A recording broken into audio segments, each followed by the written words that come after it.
Hello, people. We're about to start proper. I'm just, while I'm getting a couple things figured, I'm gonna have you guys listen to me talk.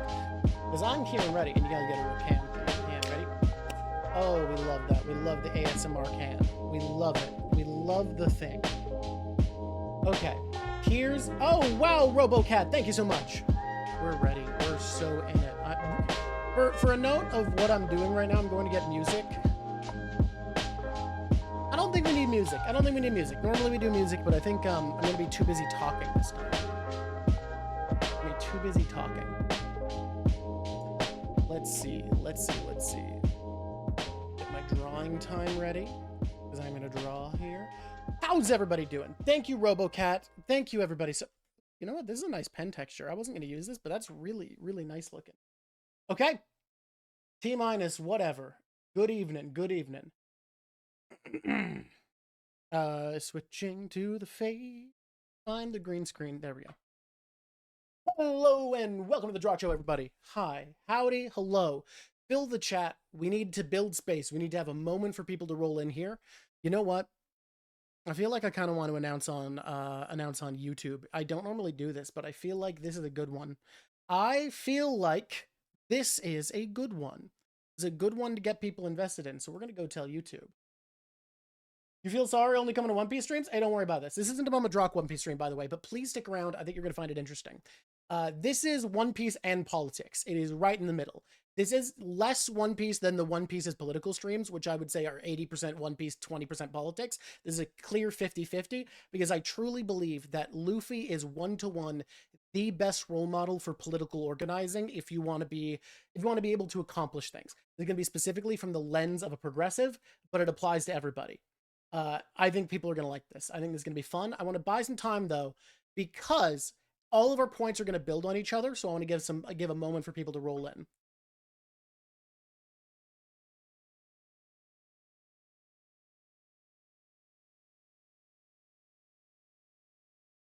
Da, da, da.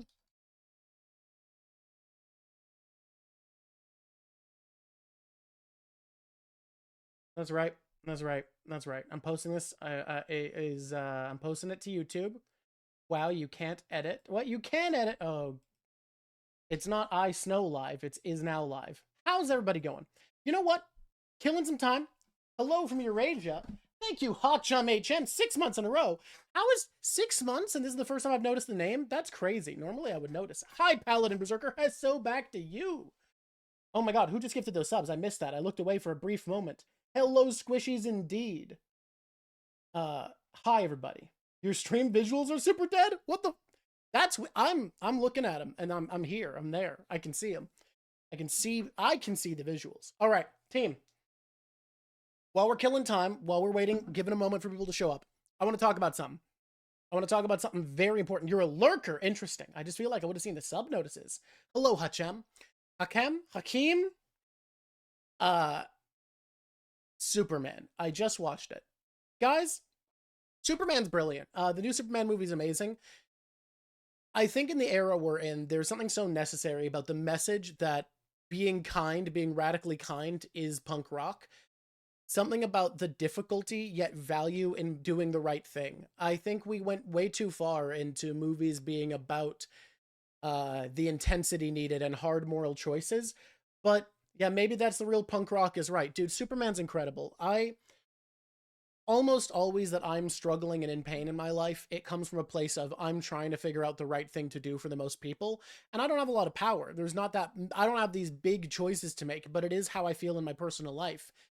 And Superman is a type of movie that feels like it acknowledges that that is hard, but it's worthwhile.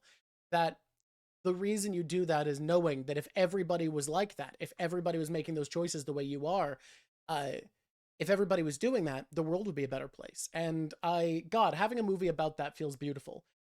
Who is that sub? Stream came at a good time because you're waiting for paint to dry. That's funny. Nick, is that Nicorian who subbed? Hello, Nicorian. 9 months, 17 months total, 9 months straight. Have I seen this Superman Luffy been sending? I haven't fan art. I have not. So happy, good, great. I mean, let's not call him good. He was good at the role in that, from what I understand, that Green Lantern, I'm not a big comic guy, that Green Lantern was supposed to be a bastard. So here's the thing, right? I've never liked Superman, and I think that's because when I was a teenager, I thought superheroes were about fighting and action and cool powers. And Superman's powers are such a big kit that it doesn't appeal to me. Because what I find fun, right, what I find good in action media, because I still love good choreography, is powers that lead to interesting conversations throughout the action. Cool moves, cool things you can do. And frankly, Superman's kit is so big, it hasn't appealed to me. And as I've become an adult and I've realized media should be more about themes and action should carry themes, Superman still didn't appeal to me because there's three approaches to Superman, right? There's three approaches people have to Superman. One of them is the gritty, dark question of how could this much power not corrupt you? How could this much power not destroy the good in you? That's one Superman. Another Superman is about, he's the coolest guy. He has all of the punches. He's the strongest and best at everything. And that's, in my opinion, is the worst Superman. That's the least interesting. I guess technically there's four, because there's also Zack Snyder's Jesus writing. He's a terrible Jesus. I don't know why you'd pick him as a Jesus. He feels like a bad Jesus. Jesus didn't punch people. I guess the issue is he represents the American Jesus, and the American Jesus is not Jesus-like. I've gone into that before. But the last Superman, and this is one I haven't really seen in a movie, other than the original, but the original felt like so much more about, like, awe than this, is about the struggle to be a good person. The struggle to do the right thing, and how no matter how strong you are, there's always cost and pain involved with putting others first, but that has to be worthwhile, that it has to be its own reward. And the changes they made to Superman's lore here, I'm not going to get into it, were so perfect for conveying that theme. What incredible. Incredible, incredible, incredible. Yeah, this is the first Superman you've wanted to watch. I recommend it. I deeply recommend it. I'm getting back into superheroes now that they're fun again. I've been out of superheroes for like 3 years. I'm getting back in. Fantastic Four was good. This is much better than Fantastic Four. And I liked Fantastic Four. It was a very good movie. The third act felt a bit choppy. The other issue is when speeches mean something in a movie, when characters react to a speech like it means something, it has to mean something to me. And the speech that's supposed to resonate and mean something in Fantastic Four wasn't that good. And I think so much of the air is lost with that. The Elseworld stories are where you think you'd enjoy, like Superman All-Star. Okay, fair. Soup's got first Jesus treatment before Snyder, but Snyder is the flag man for that weird interpretation. Yeah, I figured it was in the comics beforehand. A thing I've talked about before is that Western comics are at a weird deficit when it comes to media because they are bizarre amalgams of the dreams and visions of dozens of creators. All right, we're at the point where we're losing viewers instead of gaining them. I think people want me to get to the point. Guys, what's up, YouTube? This is going to be a video. This is a video. You're watching a video on YouTube. If you've seen this title, you're probably thinking that this is going to be about political activism, and it is. That is what it's about. But specifically, because of One Piece's themes, and you can feel free to disagree with me, but because of my reading of One Piece's themes, it is from a progressive lens. Don't run away, right-wingers. Take a moment, please. Because I'm not going to be one of those guys who's like, you're an inherently bad person. I see you as a bad guy, and I think you should eat shit and die. That ain't me. That's not where I'm going to come at anything from. If you are a person who thinks in your heart, who the way you perceive how you are is that hate of others, hate of any group, hate of another is what drives you, this video is not going to be for you. But anyone of any other political persuasion, anybody who thinks anything else is what drives them. Anything but hate is what drives you to act in the world, is what motivates the way you see the world. You're going to be able to get something from here. I promise you. You're not going to hate what I come up with here, even though this is about the progressive lens. And hey, worst case scenario, if you're in the right wing, you disagree with me politically, you think One Piece ain't agree with me either, that's perfectly cool. You get to see inside the mind of your enemy. And I think that's always going to be worthwhile. So please stick around. Everybody else, I'm preaching to the choir, but there's a reason. Because sometimes you need a conductor. And the left goddamn wing needs a fuck of a conductor. Better than I can do, but I'm going to do my goddamn part. Because we got to get this shit in line. We're not singing on the same key. The melodies, it's off rhythm. We're allowing a... Oh, let's just get into it. You know what? I have the slides made. And by slides, I mean folders in a Clip Studio Paint document. Why are these all... They're not supposed to all be on. Editor, cut that out. Here's my first statement. Progressivism. Progressivism as a concept exists outside of power. What does this mean? Well, Progressivism is critique. Progressivism, by its very nature as a political ideology, is about progressing. And progressing is literally impossible without critiquing things as they are. That's why I say progressivism must be seen as something that exists outside of power, right? Because no matter how good the people who get into politics are, no matter how benevolent your king, no matter how kind-hearted your president, no matter how uncorruptible the council, humans are creatures of interest. We are creatures who seek our own interests, and we have limited perspectives. I can try as hard as I want to listen to everyone around me, gather information, and listen to the world. I can try everything I want to hear everybody's voices, and yet I will be limited to one lifetime and one brain of wisdom. I will not make perfect choices. There will be flaws in my opinion. There will be flaws in my direction. That is a fact of the world. And because of that, there will always be flaws to governance and to power. Progressivism exists outside of power because critique exists outside of power. Within power, what's the point of critiquing? You aren't really at the helm being progressive beyond rebuilding the status quo. Sure, you can take progressive actions at the helm of power, but that is still at the helm reordering the structures, reordering the power that exists, just with more authority. Which is why we should avoid the politics of person. We're going to get into what that means. This is huge. This is what this all boils down to. What this basically comes to is, instead of saying this is the good guy, this is the good guy, this is the person, this is my dude, and following everything a person says, you should focus on something else. What should you focus on? There has been an effort. There's been an effort in the left to reframe, because has anybody, we're going to get to that, but you were right, Loose Cole. It's ideas, but it's more than ideas. It's better than ideas. Has anybody else noticed that whenever the left starts to do anything, we take on a moral victory? There's like this, oh, Bernie Sanders raised a lot more money than you'd think he could. Gee Williker. That's a moral victory. The moral victory is we played by the rules, we defied expectations, and moral victories are worthless. Everything we're going to talk about, the way I want to organize, the way I want to move towards things being better, has to be better than a moral victory. It's not just about having the right ideas. It's not just about being able to say, technically, I told you so and I would have been right if I were in power. I think that shit's bullshit. If you see anyone whose organization is about, hey, this person is the godsend and they are who we should listen to, that's the politics of person and we should avoid it. And if you see anyone going, well, we did better than expected and that's good enough, that absolutely does not track to me. So,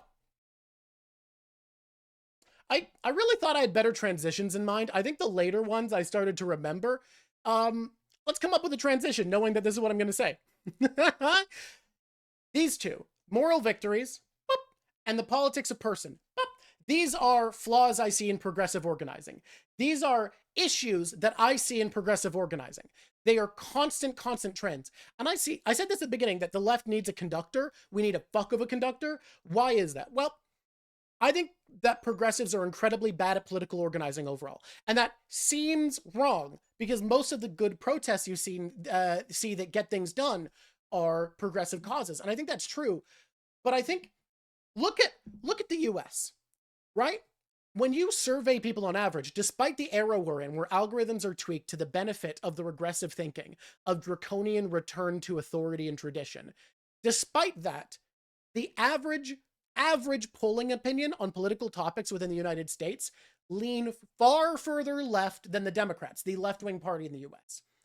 So I think, like, if the beliefs of progressives are so poorly represented in politics, despite the overwhelming, massive popularity in the court of opinions, I think we're bad at organizing. And I think there's a specific reason we're bad at organizing, right? There's a phrase, would you rather be right or rather be effective? That gets said when people get hung up on arguing the right to detriment achieving a concrete goal. Both parties agree is good. I mean, that's true. We're going to get to this. We're going to get to why this is the right perspective and why it's right from One Piece, why Luffy is teaching us this. So first of all, progressivism, as I said earlier, is critique. Progressivism is critique. It is looking at things as they are, and it is finding what's wrong and looking at how to improve. a philosophy built around making things better cannot exist without observing things as they are and finding flaw. That's objectively fact. That's not really arguable, right? This leads to constant virtue judgment. Have you guys noticed that leftists are constantly making videos about other leftists being like, well, this creator said this, or this person said that thing, or they didn't use blah, blah, blah, blah, blah. Fucking, it's ridiculous. Basically, every study you'll find suggests that in the modern era, leftists are more politically homogenous than the right. And I fully believe that. Because right-wingers will absolutely work shoulder and shoulder with people who, if either of them got power, would kill each other. You'll have Nazis and Zionists shoulder and arm in arm, lockstep, ready to march forward because they agree broadly that they don't like how things are. Even though reality, they'd have to kill each other if anything got to anything, if either of their values were to be acted upon. Whereas leftists, you're exactly right, it's a purity test. There's constant looking for someone being pure enough. And that's because, going back, wait, yes, no, this one. Avoiding the politics of the person. That's because we want the politics of the person. People are looking for a figure. They're looking for a person to represent them, and they need to be pure enough. We're looking at people who are getting things done, and we're saying, well, they have this flaw, so they're not the one. There is no one. We're all going to be flawed. Everyone's going to have a different opinion. Everyone has a different experience to you. That's just how it is. Ignore that shit. The constant virtue judgment causes what I'm calling, and what I've seen other people use this term otherwise, is the horseshoe of virtue ethics. Why do I call it this? Well, if you're familiar with horseshoe political theory, it's the idea that if you go far enough on one side, you come back around the other, right? So that, whoop, it's a horseshoe shape. This is a reasonable centrist, which I disagree with. I think that whole meme of the reasonable centrist is really stupid. But the idea is, if you go to the left, you eventually loop around and become the right. This is used for things like communism representing fascism. I think there's some truth for this. Great enemies, no, Mamdani's great, but he's not the one. There's no the one. We should celebrate him, we should push him, but he's not the one. There is no the one, and there never can be, and that is what we have to avoid, at least as the thinkers and movers within this. So the reason I call it this is because progressivism is an act of critique, right? That means it is inherently not based around virtue ethics. Virtue ethics is an ethical framework wherein there are virtues. There are good things and bad things that you can do that are always good and bad. Lying is always bad, you should never do it, etc. And what I've found happening is our need for someone to be good enough to lead us and the constant critique of each other is causing us to effectively act like reactionaries. The left will be like, this is the code of acceptable conduct, and those who break it will be devalidated. I agree. I think horseshoe theory is pretty cringe. I think there's no truth to some of the concepts, but the idea that everyone who heads to an extreme ends up the same is pretty silly. However, I do think at a certain point, the pursuit of purity within our progressive values leads to a reactionary mindset. Reactionary being the term for people who have principles of what is right and wrong that they react to on those principles of saying, well, I think this is bad, seeing it, there's no internal thought, there's no consensus within the mind of its damages, whether it's good or bad. You just say reactionarily, this is bad. And I think a ton of progressives act this way, where they're like, oh, you did one thing wrong, now I'm going to write you off and I can't listen to you and you're bad and you're my enemy. What do we do instead? Does anyone have an idea? Someone said earlier that we should act on ideas. Well, what we should do is be like Luffy. This motherfucker right here is the lesson. This is the guy for learning how to organize politically, and I'm not goddamn joking. Instead of focusing on the idea of there being a right person, on the virtue ethics of looking for someone who's using the xeno pronouns that you think are correct instead of the ones you think are wrong, or whose theory on how gender nonconformity doesn't agree with yours, so they're a bad guy, or the person who doesn't agree with your specific tax policy and won't make enough tax breaks for the poor. I don't give a shit. Whatever that is, don't focus on that with the people around you. They are your allies because we want change. What is it about Luffy? Why is he the guy? What does that mean? Think action first. not ideas. Think action first. Okay? Because Luffy is not a character. Luffy is not a lesson in deep thinking. He's not a lesson in having principled beliefs of philosophical value. Luffy sees a problem and advances towards solutions to that problem. That is what progressivism is about. Progressivism is not about the purity of ideals. Progressivism is not about having the exact perfect allies and everyone agreeing and being perfectly homogenous in thought. It is about making things better. That's all it's about. To be progressive is to progress to a better thing. And I am in this essay going to explain to you why Luffy is the exact right example for what that looks like. Remember, progressivism exists outside of power. We said this at the beginning. Progressivism is the system of improving things as they are, because power will always be making mistakes. Power, those in power, the people who are at the top, will always make mistakes because they are human. And this word's gonna kill my tongue, y'all. Progressivism is the philosophy of improving those systems around us which control the world we live in, just making things better, advancing step by step to a better system. It's about progressing towards a better thing. It's about progress. Let that sink in. Think about that. What does progress mean, right? Does progress mean that things are going to be perfect? Does it mean that my exact philosophy is going to win? Does it mean that the exact way I see the world, because I am so wise, has to be the way we act out? Abso-the-fuck-lutely not. It's about progress. That's all it has to be about. That's all we have to care about. That's all we need to be united on. What does Luffy do? He sees problems, he takes action. Luffy arrives to a problem. He has sympathy with those around him, and he takes decisive action that will address, fix, repair, whatever, improve that problem. Luffy is a force of nature. He is freedom itself, and he is the pursuit of the better. I have to sniffle real quick because I have a sinus infection. I try to do it off mic. Luffy is progress itself. What does Luffy not do? This is incredibly important. Strive for better rather than wallow in the worst. It's not just about that. It's not just about that. Luffy is the one, but also Nika is the one, but also Joy Boy is the one. The point is, we don't know about those fuckers. Luffy is what matters. The way he acts, this is the lesson to take for organization. This is how to be politically effective. What does Luffy not do? Judges the situation by people. Luffy does not come into a situation and evaluate, well, I think this person is flawed. I think I can't work alongside you. You have some beliefs I don't value. Think about fucking One Piece.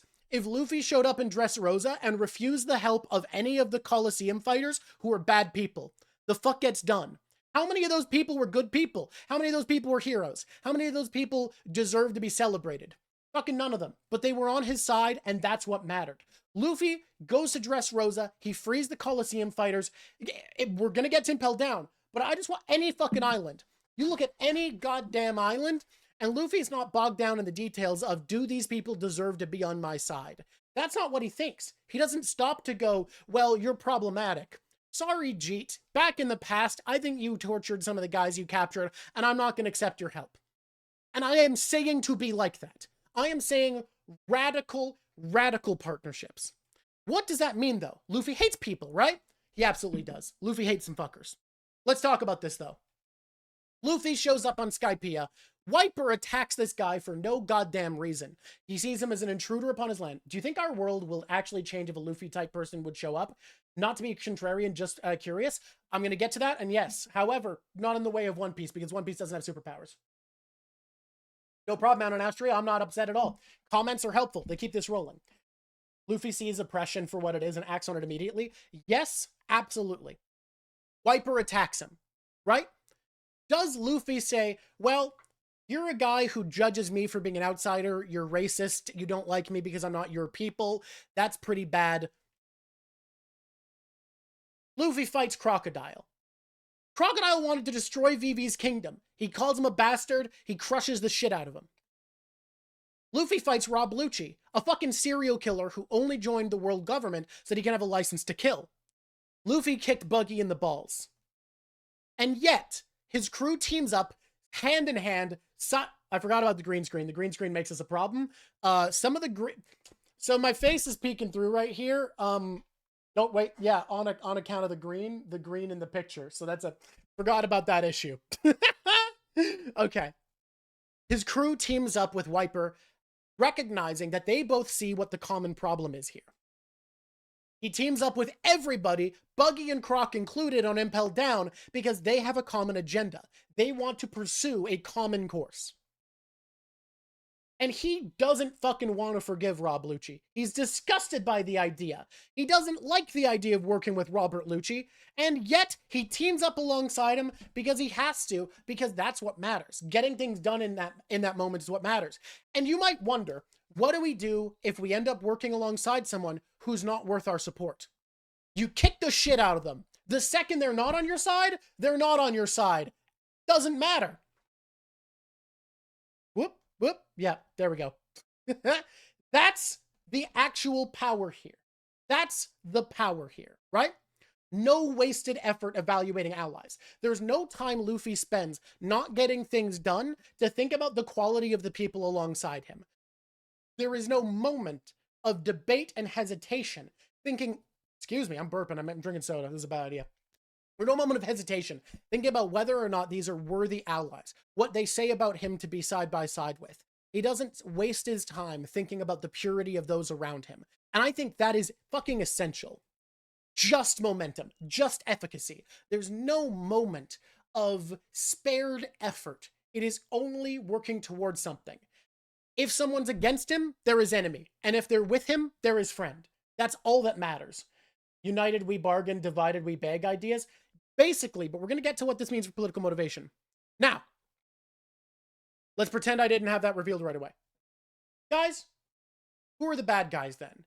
Because you'll notice in the world, there are bad guys out there. If we're in the real world and you want to make a difference, you're going to see people you think are bad, right? You're going to see people who want to kill the people like you. You're going to see people who are cheering on what you see as death camps. You're going to see people who think that people with your skin tone don't deserve to live. Then you'll see others who don't think gay people deserve to live. You'll see others who don't think that food should be a human right. All of this is going to be mentioned. All of this is going to be come across. Are those bad guys? I'm here to tell you a very hard lesson. All right? The bad guys are only ever those people who are never on your side. And that's, when you think action first, that's all you need to consider. Because to organize like Luffy doesn't mean to have people around you who are pure and perfect. It means to have a battle and acknowledge your allies. If any of you watch content where they look over right-wingers talking, right? If you look at any content where you see people who are regressive in their politics, and I'm speaking to the progressives here, any right-wingers who stuck around, sorry for briefly demonizing you, we'll get to this. If you see people who think that you aren't worthy of the same rights of others, you'll notice a trend. Most of them are not your enemy in every politic.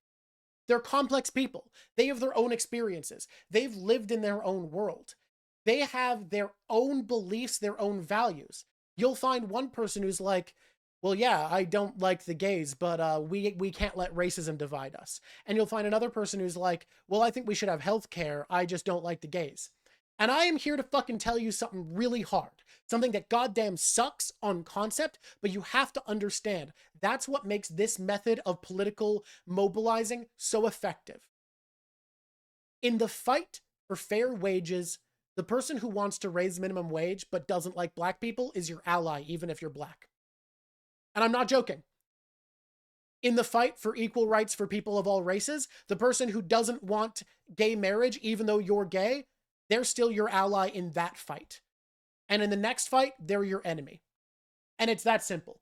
It is exclusively, are they on your side or not? And that's all you need to consider.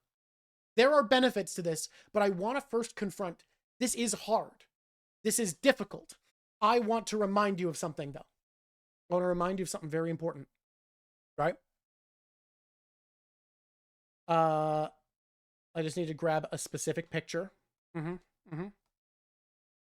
we go. Let's get back here. Luffy didn't like it either. Luffy didn't like, in this moment, he didn't like thinking about the idea of teaming up with Rob Lucci, government serial killer.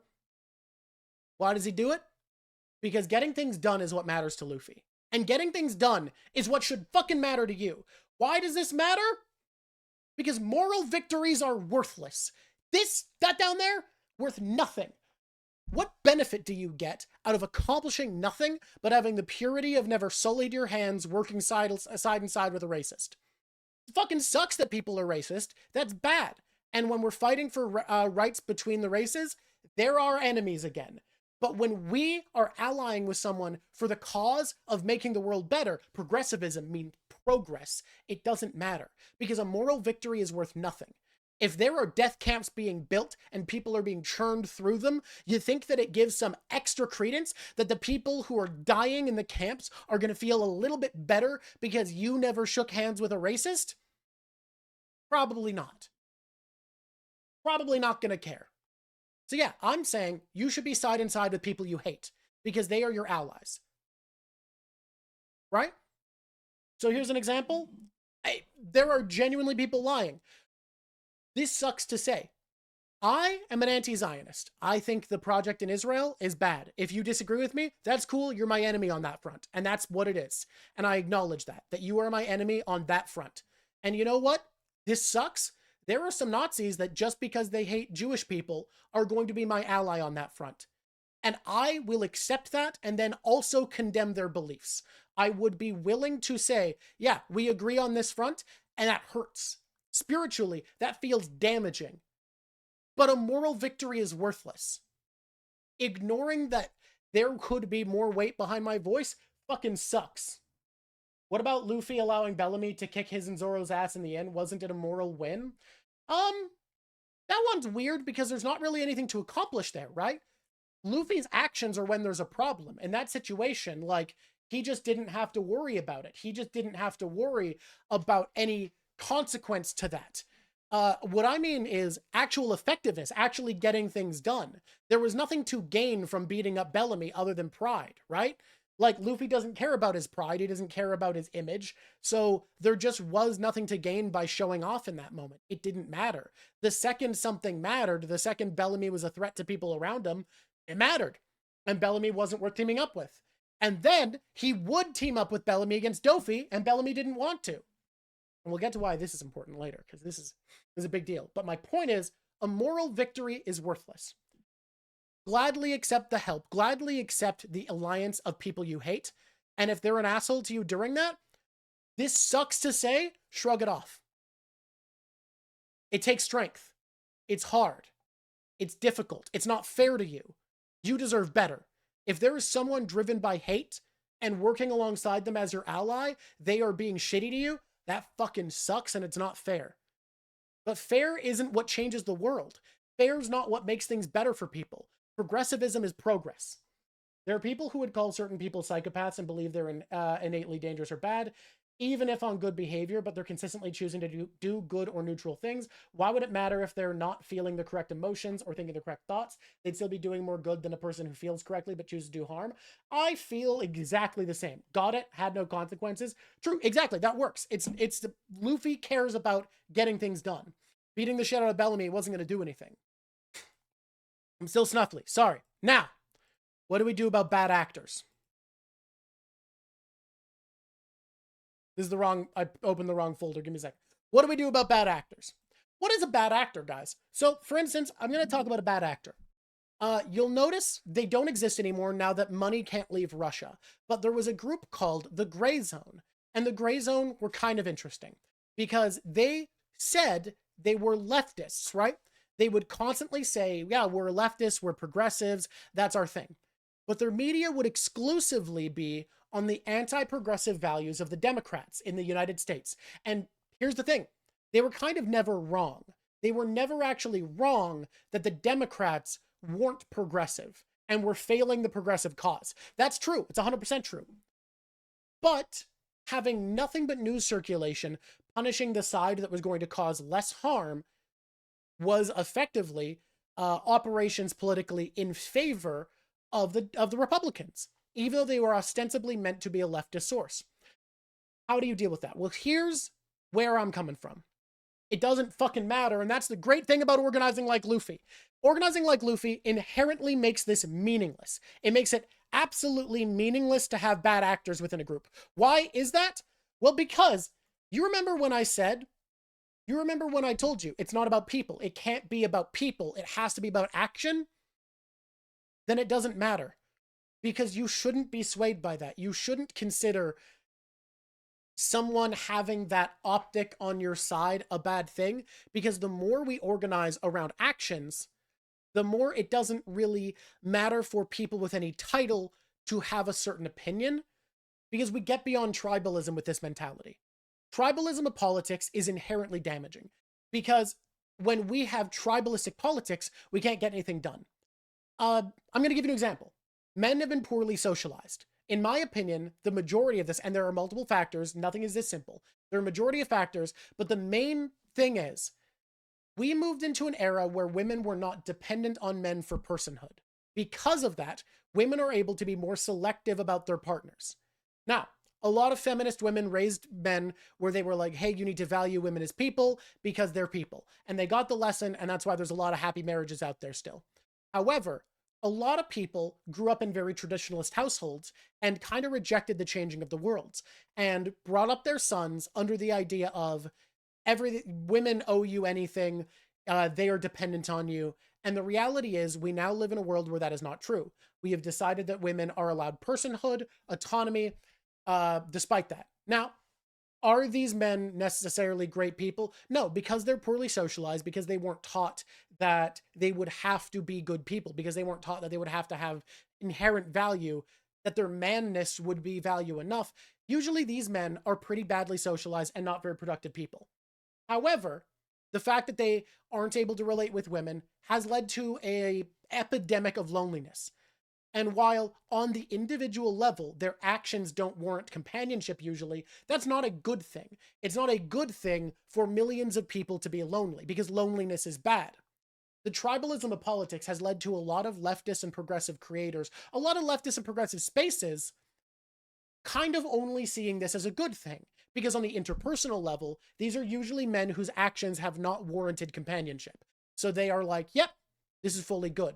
And I think the majority of the reason why people are comfortable feeling that way is because of the tribalism of politics. We've said, yeah, we're the left side, they're the right side, they're anti-woman, pro-man, we're going to be anti-man, pro-woman. And I think that's really, really foolish. And obviously not everyone acts like that. It's a generalization. But this is an issue, and it is only through tribalism, I believe, that many progressives don't think it's an issue. Yeah, granted, the solution is fucking difficult, and I don't know what it is. Because again, on the interpersonal level, poorly socialized people who treat others badly aren't inherently deserving of companionship. But that doesn't mean it's a good thing people are lonely, and I genuinely believe that we should do what we can to make things better. Excuse me? If you believe that someone can never be your ally, you're condemning yourself to an eternal enemy. That's so fucking true, Odd the User, and we're gonna get to that. Hello, everyone. Hope you're all well and happy. Can't wait until you're not there. What? Oh, buddy, you should be here. Don't worry. Have faith. Believe in a world that can get better. No matter how sad you are, things can be good. That's a username I hope you've outgrown. Being anti-man only leads to more men being created that weren't being anti-man. I mean, that's very true. And I do agree there's a lot of men who on the individual level are worth chastising and worth being anti-man. But that doesn't mean it's good politics or ethically right to be, yeah, men are bad. And I think there's a lot of men who act this way, and frankly, they act like pick-me's. This is a brief detour, but it's along these same lines about not being tribal, not believing in groups. I find there's a lot of people, there's a lot of men who want to be a progressive, and they act like pick-me women. And this mentality frustrates me in them as much as it does in women. And I think the reason pick-me's frustrate me almost as much, if not more than bigots, is I feel like there is a horror to me in lacking the imagination for a better world. Imagining that things must be one group is better and one group is worse. Of having such a drive towards there being the good and the bad people that all they can do is say, yes, you, the other, should be in charge. I am inferior to you. I think not being able to imagine equality is weak. It's kind of pathetic. You don't have to be sorry about the name. I just hope it's not true, my man.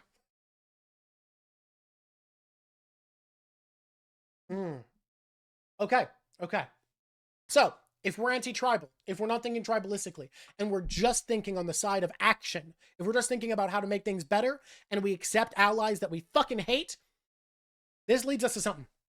You might be wondering, guys, what does this make of one of the most important features in One Piece in the modern era? The thing that marked the beginning of the Four Emperor Saga. What does a system where we say we're anti-tribal, right? We're not thinking about the politics of personhood. We're thinking about ideas and action. We're thinking about accomplishing things. What does this say about the Straw Hat Grand Fleet? I got a sniffle. Sinus infection. God, the sniffles. They're getting me. They're getting me. They're getting me. The Straw Hat Grand Fleet. Right? Because the Grand Fleet are a group that follow Luffy. They follow him as a person and an agenda. Is that not exactly what we're trying to be up against? Well, huh? What's this?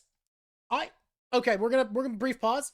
Brief pause as we continue, and this will tie in, I think. Dalek Simon, it's not always about weakness, more often it's about fear. Giving into fear is personal weakness.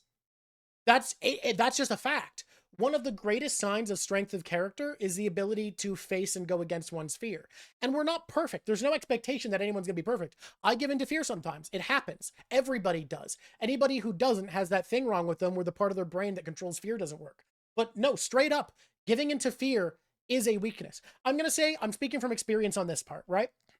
There was a long stretch of my life where, because I wanted to be a feminist, because I wanted to value women, I hated my masculinity.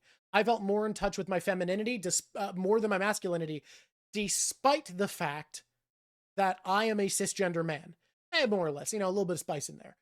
I didn't feel in touch with my masculinity. It felt wrong. It felt like masculinity was bad. And that is the attitude of the pick-me. And that is me acting out of fear. And quite frankly, that's personal weakness. And I am a stronger person for having outgrown that. I'm a stronger person for having the strength and of character to not despise what I inherently am and cannot change. That is a stronger person. So you can say that it's not about personal weakness. Blonde Bardo, because the green screen is funny, yeah. You can say it's not about personal weakness, but in my opinion, if your fear is controlling you, that is weakness. It doesn't make you a bad person to be weaker than you could be, but you should try to be stronger. 100% you should try to be stronger. Why wouldn't you? Why would you not want to be a stronger, more capable person? There's no reason for it. So anyways, if we don't rule by people, what is the Grand Fleet? That's a great question, everybody.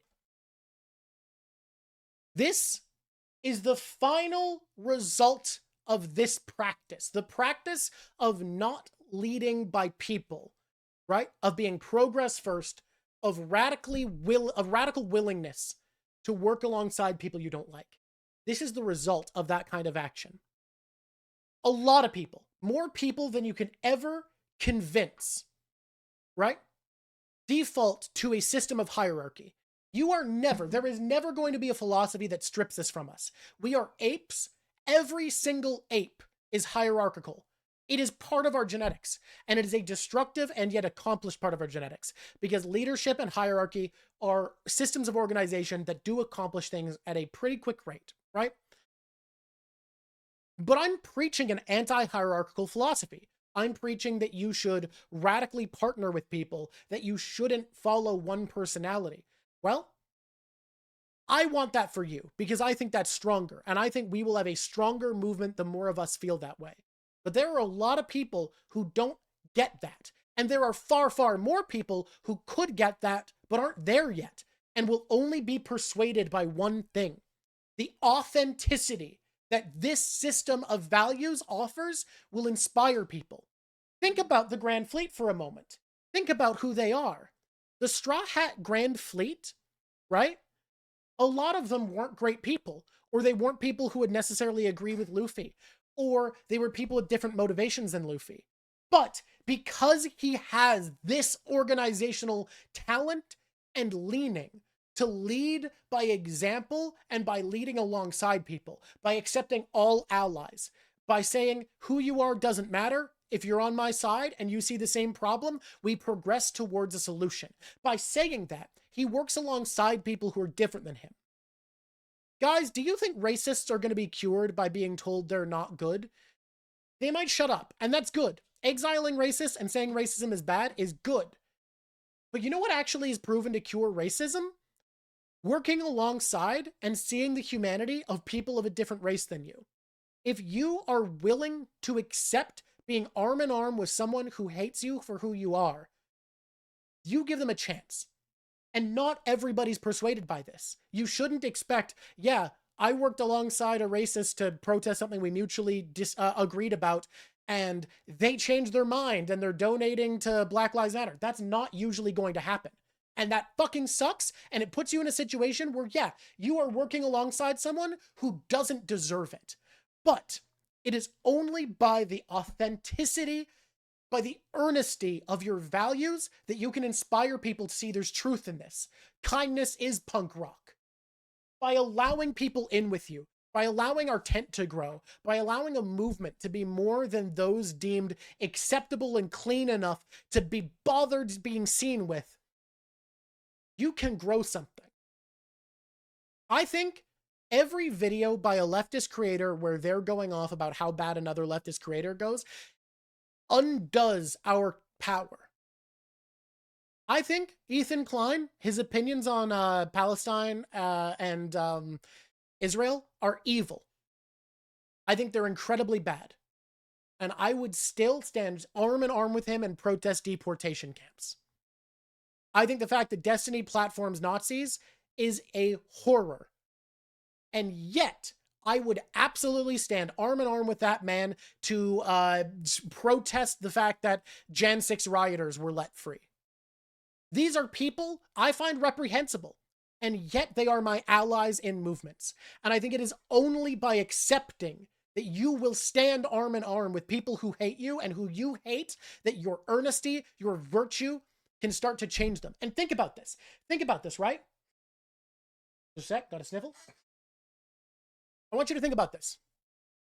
Imagine someone who has one thing that is an anti-progressive value. They haven't checked themselves on it. And they stand arm in arm with people they agree with on dozens of issues. They see the same people. They are motivated for the exact same causes, right? And then on one issue, they're suddenly the bad guy to the people they love. They're suddenly the villain of that fight. What's more likely to persuade someone than people who have fully welcomed them in, fully opened their hearts to them, suddenly being their opposition? What's more likely to make someone confront where they are, and then on the next fight, just welcome them back in again? Don't condemn them. Don't say, I bet you feel silly now. Don't say, if you apologize, I'll let you in. I'm sick of that shit. It destroys us. It destroys progressivism. It tears apart the momentum that we can build. Because most people agree with most of the progressive values. And we're shutting out anybody who disagrees with one thing. And sometimes those one things feel too big. Yeah, if you're trans, letting in transphobes is fucking terrifying. And I'm not saying you should befriend them. I'm not saying hang out with them in private. That is not safe. Don't do that. But I am, and this is fucked up, saying, don't condemn them while they're fighting alongside you. Don't make a video explaining why they're transphobic and bad. And I think that takes immense restraint, and I don't think it's fair to ask of someone. But fairness doesn't matter. Because moral victories are worthless. So yes, this message, this movement, the type of organizing I am asking for is not fair. And it can't be. It's not going to be. You can't change things while accepting fairness as a principle. You can't make a fair world while expecting to be treated fairly. And yeah, it's a lot easier for me to say.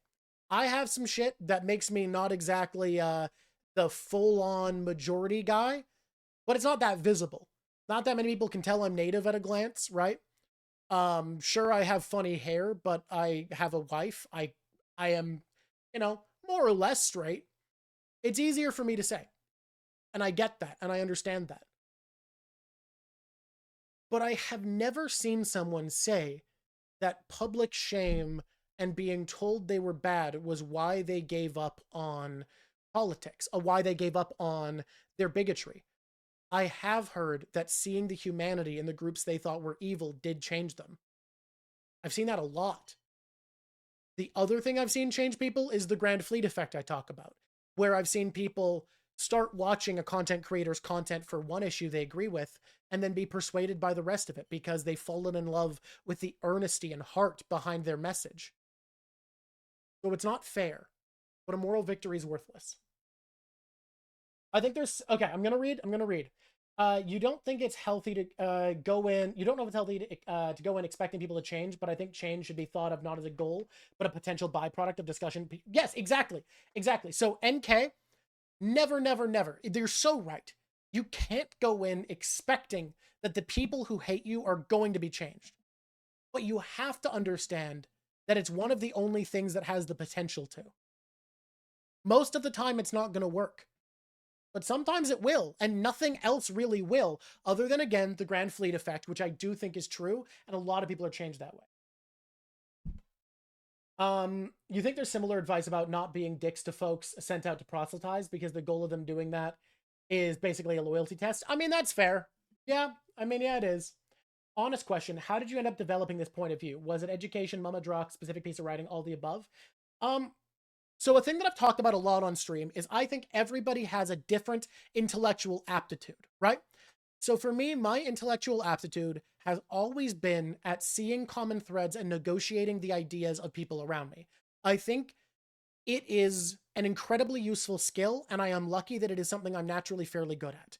And because my skill, because my biggest talent, my aptitude that I am best at naturally is listening to a lot of perspectives and putting them together like a puzzle, it's been really easy for me to see a thread between progressive creators, to see the way that they organize and to see what kind of disrupts it and who is effective. And I kind of cross-referenced that, and the other day I kind of realized, oh my god, Luffy's this exact thing I've been noticing. Luffy is an exact thesis statement on this exact political organization that I have been noticing as the way to be effective. I think Bernie Sanders and Hasanabe have something incredible in common. And I want noted, I disagree with both of them on a lot of subjects, but Hasanabe and Bernie Sanders are both... Every single time a right-winger says a point that they agree with, they will give them props, welcome them in, bro out, and say, yeah, you get it, bud. And that's an ally they've made. That's incredible. And that takes discipline, and it's hard, but moral victories are worthless. Okay. As half Russian, you want to emphasize, it feels like one of the most important problems on why we can't fix main problems, the divide and not willingness to exactly that, fight common enemies despite all the divide. Exactly. Yeah. It's entirely true. People aren't willing to see common ground. It's tribalism, and tribalism destroys humans. And it fucking sucks because it's natural. We want to have a tribe, and it's going to happen. That's why I like the Grand Fleet effect, not as a goal, but as an understood byproduct. So the Grand Fleet effect, to go back on this, something that we talked about in our One Piece review was the fact that Luffy, when he started to become an emperor, when he gained the Grand Fleet, he said, I don't want to be someone important, I just want to be the Pirate King. And that was a thesis statement to the lesson he needed to learn. And over the Four Emperor saga, he came to realize, excuse me, gas.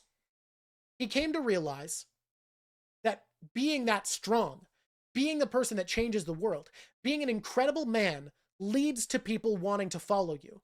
So the reason I like the fact that Hasanabe and Bernie Sanders act this way, where they fully open arms, welcome people in, that they contempt the ideas of on most issues and accept them with radical kindness, is it feels like an understanding of the Grand Fleet position, of understanding that greatness, that the attention they get, that their popularity has responsibility, and they must be a good role model. I think that's good. And again, I'm not going to say these are the dudes who are the perfect politics, because that's not the way it works. Remember, it's not about the politics of the person. It's about action. There's a YouTuber you stumbled upon criticizing people for ignoring the politics of One Piece. You agreed with all their points, only for them to say at the end they were calling out Murphy, Napier, and Tekking for not bringing up politics. You were disappointed. The issue is some people just don't need to bring up politics. Like, I think Grand Line Review doesn't give a shit about politics. He gives a shit about themes and foreshadowing and character writing. Murph cares about illusions, themes. Everybody cares about themes. So I'm going to leave that out. Murph cares about illusions and character and subtext, and Tekken cares about like lore, the world, the structure. Like each of them has things they're good at bringing up.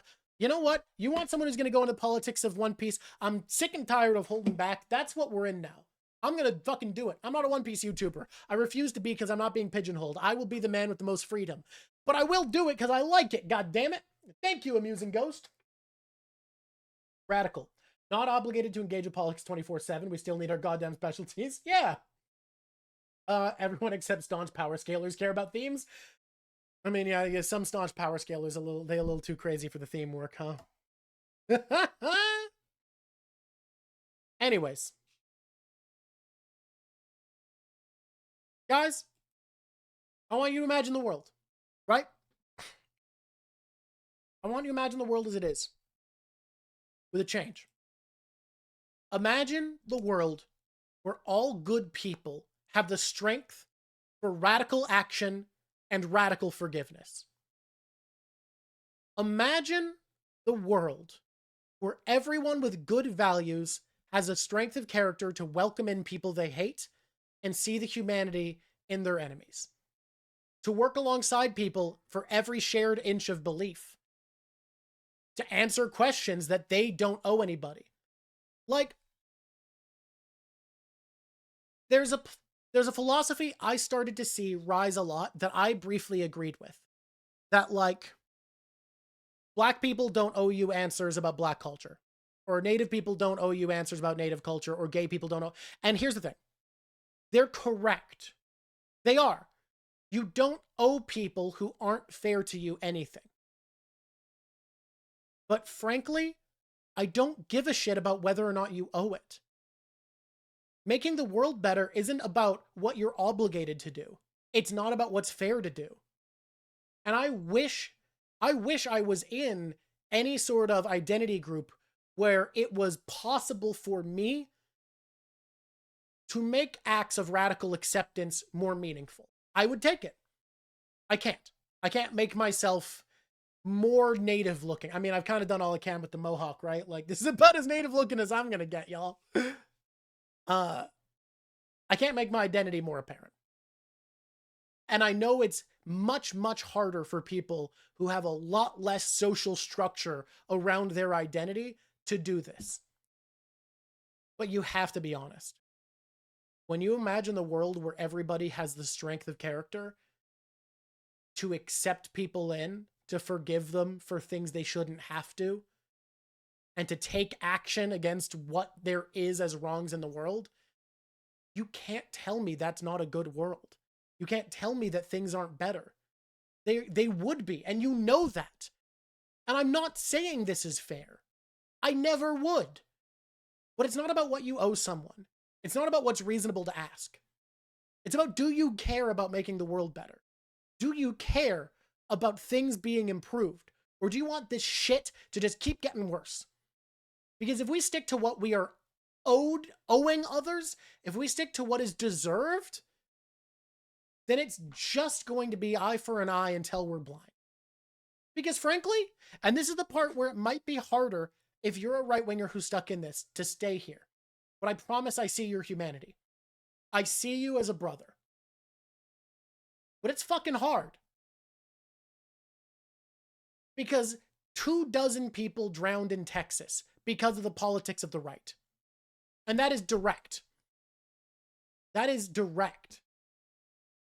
Money was readied to fix it. Money was readied to create flood preparations, to create siren and warning systems. And instead it was given as a tax break.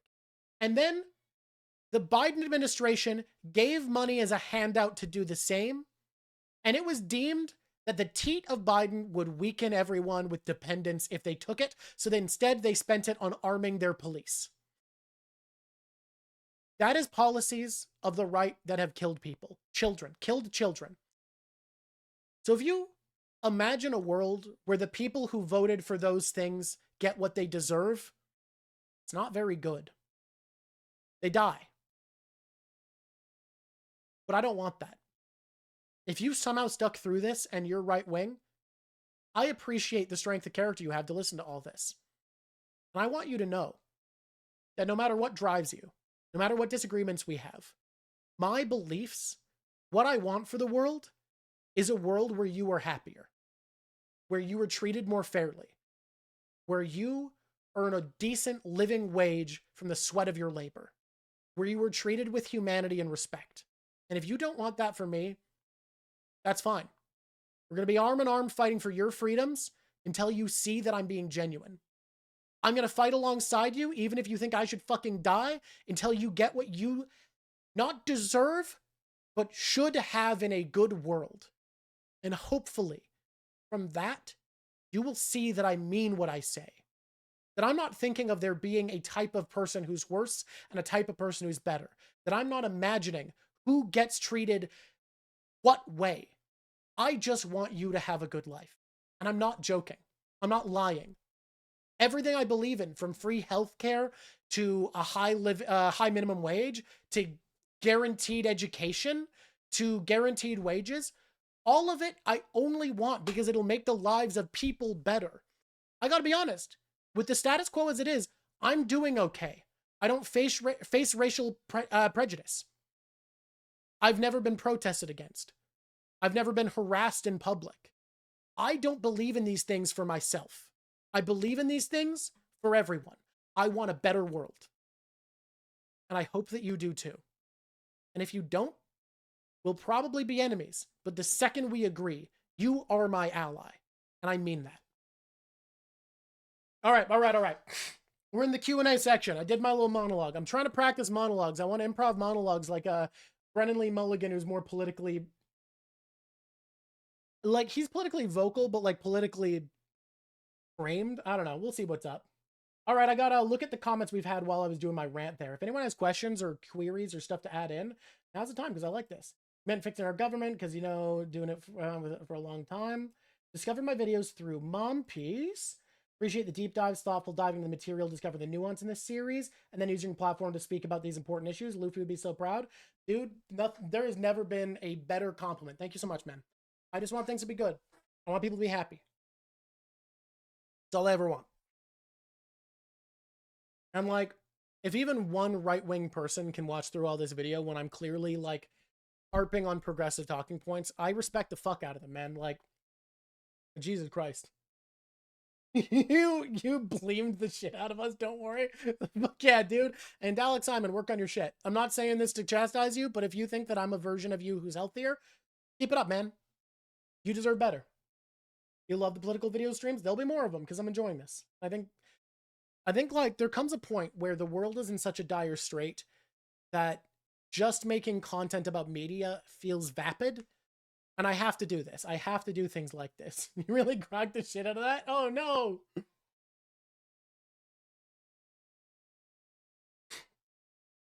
Grok. I don't want to grok. Dude, I wish it wasn't called grok because I love the word grok. I love it as a word for doing a good job keeping to keep the stream of all media mostly concise and organized. Thank you. I tried to have folders today. I did prep work. I spent like a couple hours on prep, which is crazy. I don't do that. I don't know if you know this. I don't usually prep these. All right. Enough compliments. Does anyone have questions? Any added statements? Anything that we can add into the stream? Because like, or the video? Because like, I want to make sure we have good content. I want to make a video out of this. I don't know who I'm getting to edit it, but I want to do something good from this. Man, I wish so much of my weight didn't go to my face because, like, I don't have to gain much weight to have, like, a mean double chin on camera, y'all. Like, and it doesn't help that I have, like, weightlifter build, so exercising just makes me, like, stockier. My chest is getting so broad. Like, I know you can't tell because of the camera angle and everything, but, like, fuck, man. There's a reason I wear all my Hawaiian shirts really unbuttoned. And it's not like I have the cool, like, Henry Cavill giant tits growing. I just am like, because I have powerlifter build, it's just muscle building in all directions. Usually hate stream media, but you and a few others are able to make it more than bearable. No. First last, that's actually, your comments are really nice is the thing, so I'm not mad. I'm just like, if people have comments, I do my best. I want to be a good streamer. There's a lot of streamers I really admire for their ability to talk, how they handle it. I'm trying to figure out the type of presence I want to be, because there's a lot of people that I think are really good who aren't what I want. Mostly me. That's incredible. What a compliment. For instance, I have always loved Drawfy. I haven't been keeping up with them well lately, and they are a lot of what inspired me to become a creator. But I don't really want to be like them. I think partially because, and this is gonna be really rude, I think their vibe, the vibe Drawfy has put out, is one of such like kindness and safe space that their audience is incredibly fragile seeming. And I know that's mean to say, but it's why I like to be a little bit harsher and more aggressive in my tone, because I'm inspired by Luffy, and a thing that I've been harping on about what I like about Luffy is he encourages people to be stronger. And that's what I fucking want for you guys. I want people to be stronger. And that doesn't mean necessarily lifting weights. Although I will say, if you are a cisgender man, lifting weights is good for your mental health. It turns out that testosterone builds a lot of confidence. And if you don't own weights, just do push-ups. It's just as good. Literally, do push-ups. It's really fucking good for your mental health if you're a man. If you're a woman, like, the amount you have to work out as a woman to gain mental health benefits is so much harder than a man. Because if you do like 30 push-ups a day, your mental health gets better just from testosterone. It's insane. If you were or are able to write a story, how would you go about it? Dude, I'm a writing grad. I'm a writing major. I've written a lot of stories. The issue really is getting them published. For me, I don't go politics first in art because I think it leads to bad media. I think your art should be politically aware and should reflect your values, and you should try your best to represent it. But I would never go politics first. I usually start with an image, but sometimes I start with a thought experiment or a concept. I'm all over the I'm all over the place with how I do it. I have a couple stories I think could get published. My profs said they could, but I actually need to send them to anywhere. The part about how hard it is to fight alongside people you hate reminds you of the conversation about fighting for people you hate in prison abolitionism. That makes sense. How would you recommend introducing One Piece to someone politically right-wing? Your parents really enjoyed live action, extremely new to anime. Live action was easy for them. But seeing your conversation with your mom really makes you want to share this series with them and suddenly get them thinking on the deeper values presented. I think media has an ability to change you and your politics, but it's not guaranteed. I wouldn't introduce it from a political lens, though. Like, or I would focus on the part that they'd agree with. Like, a lot of right-wingers see freedom as important. And I think the modern state of the United States is anti-freedom more than the US has been in my lifetime. But freedom is still a value they believe in. And I don't think they see the ways that their beliefs are anti-freedom. So if I were to get someone who politically is not left-leaning, freedom is what I'd focus on. Luffy is a better representation of what freedom means than anything. The anime is hard to get through. It's slow, dude. And you're not going to get them to read manga is the issue. You want to add that people who are ideologically enemies are victims of propaganda, and most are advocating for policies that would directly hurt themselves. If these people had knowledge of what they face in hardships instead of pointing the finger at oppressed people, it would help the cause immensely. Exactly. But they're only going to get that from exposure, because you can't force them to go to college. You can't force people who you see as an ideological enemy to go to college and get an education. That's not going to fucking happen. However, humans love to learn from other humans, and they will see the humanity in you if you work alongside them. And almost every right-wing person has some progressive belief. Rally to that with them. I genuinely think the best way, if you have family who you politically disagree with, I think the best way to have a positive impact, and it's not usually going to work, but it has the best chance, is to find what you agree on and get excited about it, and tell them about all the things you know about it. Tell them about the politics you agree with. Get thrilled. And right now with the Epstein shit, this is the best time to get stoked. Because think about how easy this is. You're a progressive, right? You're not a liberal. If you're a liberal, get the fuck... I'm kidding. If I can be nice to right-wingers, I'm going to be nice to liberals. But with the Epstein shit going on right now, think about how easy it would be to talk to a MAGA person, and as long as they're not full drunk to Kool-Aid, in which case, I'm sorry, reality and facts no longer matter to them. But if they have any semblance of reality, get mad at Bill Clinton. Be like, yeah, we need to bring down fucking Clinton. Like, why are we not getting the list out so that we can take him to task? He was the president while being a sex abuser, hey, like being blackmailed by this fucking broker. We're just going to allow that? Fuck him. It's easy. Right now, that it is easy. Usually it's harder to find what you agree with. But like, almost every person who you politically disagree with because of their experiences has something that they value. And instead of being like, well, did you know that Trump actually didn't? Fuck that. That's not helpful. Don't scold them. Get excited about the thing that you agree with. Excitement is contagious. Lectures aren't. No one is motivated by a lecture. The cat whisker is, my cat is currently sleeping on, I made her a platform so that she doesn't kill my hard drives. My hard drives are under the platform she's on. I'm taking a picture of my cat, and I'm gonna post this in the Discord in a second. I'm gonna post this on screen in a second so you guys can see. Give me a moment. I need to go to the chat where I send things to myself on digital. Yeah, this is a cat whisker on screen. We're gonna see this. But yeah, like, people get this wrong all the time, right? Step one, you find a value you share with somebody and they otherwise disagree with you. And then step two that people always arrive at somehow is say, did you know that Trump didn't actually do good on that subject? Who the fuck is going to change their mind from that? Are you right? Fuck yes, you're right. It doesn't do shit. It doesn't matter that you're right. Instead, get excited about that subject. Talk about policies and ideas that people have been proposing to fix it. Doesn't matter. You don't, if they ask who's proposing it, maybe tell them, but instead talk about the things people have done to address that issue, because there are people who are doing things to fix any issue. And if you don't know those things, I don't know, educate yourself. You don't have to, but like, it's helpful. All right, here's the cat. So my cat had a habit, because they were warm, of sleeping on my hard drives. And I love her as a little mascot to hang out with me while I'm drawing and working and editing and whatever. But I didn't want my hard drives being smothered. So what I did was I dremeled some holes in my desk, and I built a little wooden platform and then nailed carpet to the platform, right? And because I nailed carpet to the platform, she can scratch on it and she likes to roll around on it. And it's right on top of the hard drives to cover them up. So she has a safe little perch on top of my hard drives now.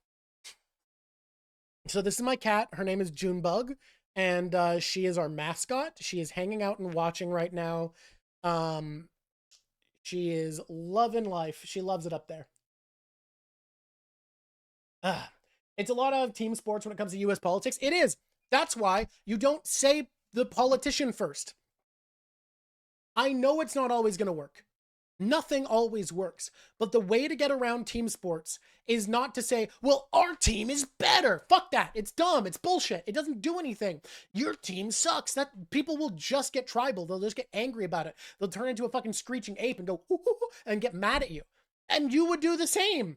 I mean, probably not, because the issue is, here's why leftists, this doesn't work on.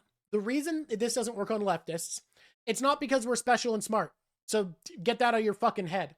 It's because the Democrats aren't socialists, but right-wing leaders constantly say that they are. So right-wing speakers will be like, oh yeah? Well, what about Obama? And the reason that doesn't trigger leftists and progressives is because Obama's a liberal. He's not a progressive. But they've been taught he's a socialist and a communist, so they think it'll piss you off because they think he aligns with your values. But if an actual progressive had been president, I promise you, you would get defensive and pissed off if they pointed out the flaws, because you're fucking human. This avoid the politics of person thing is hard. It takes discipline. It's really difficult. It's really hard to remind yourself, Mamdani's a guy and he's gonna fuck up. You're gonna disagree with things he says. Now, he's on a fucking roll. He's an incredible speaker. He kicks ass, but it's really hard to remind yourself that's a man.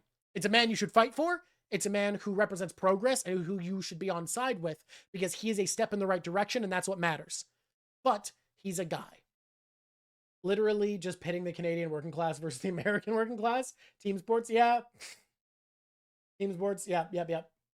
The saying elbows up is bad, yeah. Yeah, man, like genuinely. There are so many opportunities when you're talking to people who you mostly disagree with to find common cause. And it's not going to work immediately. It can't work immediately. Nothing is guaranteed to work at all. But find what you agree with, right? The best thing you can do, too, is to find philosophy or policies from people they've never heard of so that they don't have an immediate reaction. So if they ask who it's by, you're just like, oh, yeah, this thing, this guy in this country, right? It's not easy, but it's the right method. The right method is to trick people to being your ally, to be on side with them, to get angry with them, to get excited with them.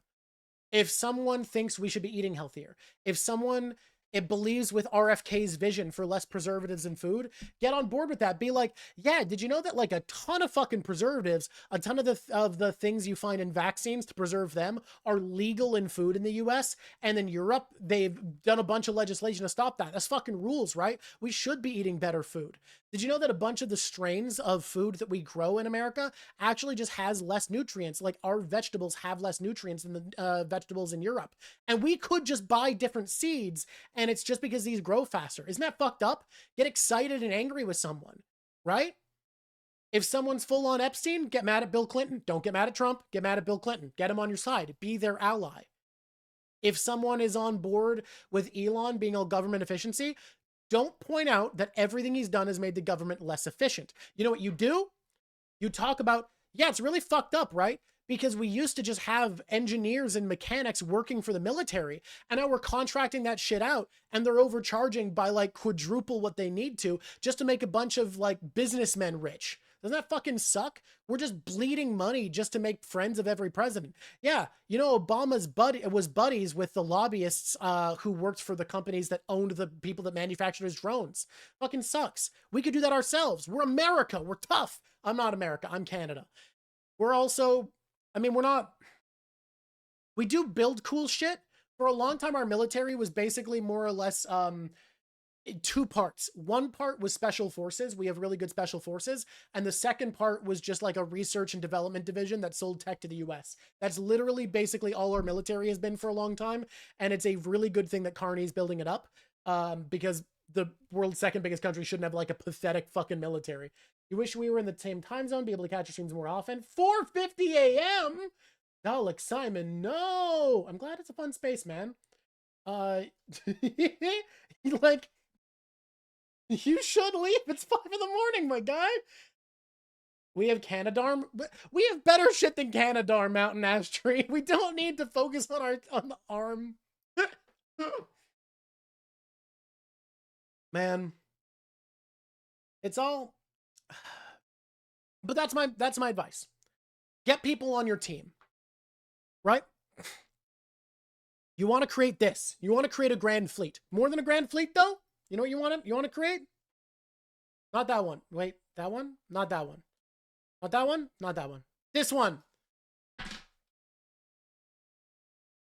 Don't remember we're at this point this is all the part where I'm missing. You want to create this. You want to find a moment. You want to find a moment with someone where you have the same Magellan. Where you have the same bad guy, the same opposition, and trick them. Not even trick them. It's honest. It's earnesty. Be on their side.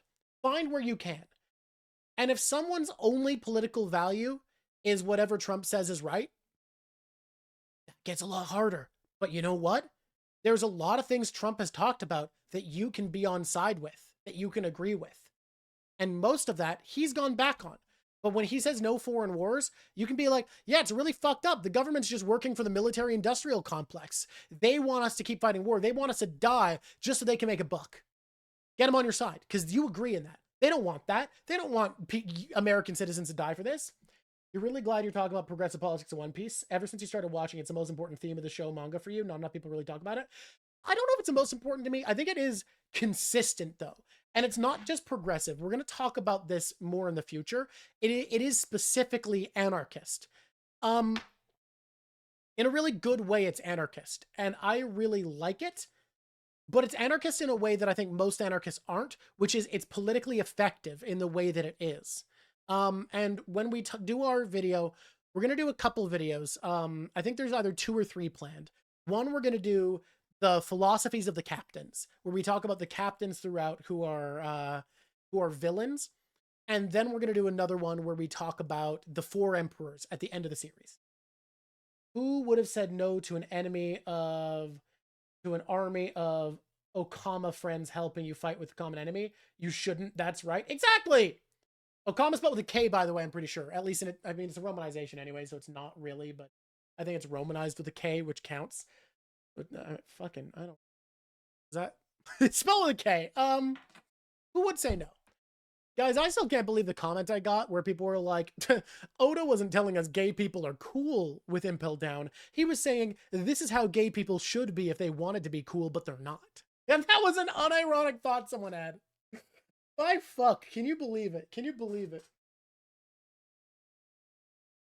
I just... Fries me, bud. Fries me. I'm snuffly today. No worries, First Last. I am not judging you. You love that one of the best-selling pieces of media of all time is actually anarchist? I mean, yeah. Okay, so here's the thing. Progressive media is usually better than right-wing media. There's exceptions to this, but the reason is pretty simple. Well, there's 2 reasons. The first reason is the simpler one. Being more educated makes you more likely to be more progressive, and thus people who make media that is progressive are more likely to be educated. But the other reason is philosophical, and it's what we said at the beginning, that progressivism is criticism. They are intrinsically linked. And because media thrives on conflict and theme, someone whose political philosophy is geared to criticism is going to have a much better job, or much easier job at inventing and understanding situations that would create compelling conflict and have compelling themes. Because reactionary themes can only ever really say one story, which is things are going too far and we need to go back to a simpler way.